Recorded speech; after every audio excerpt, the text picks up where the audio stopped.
Your media library is where all your images, videos, audio files, and documents live.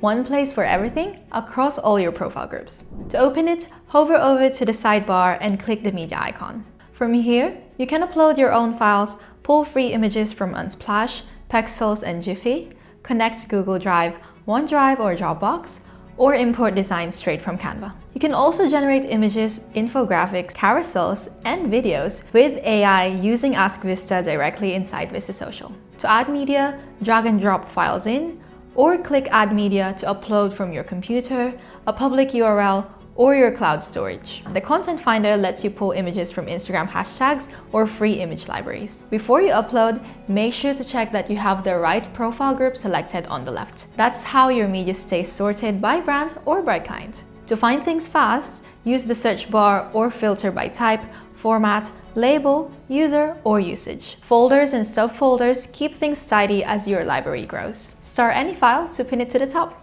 Each file has an action menu. From there, you can add a title, description, or alt text, set a custom thumbnail or sound for videos, move media to a different profile group, duplicate it, or create a post directly from the file. Now that your content is organized and ready to go, watch the next video to learn how to create and schedule like a pro. See you there!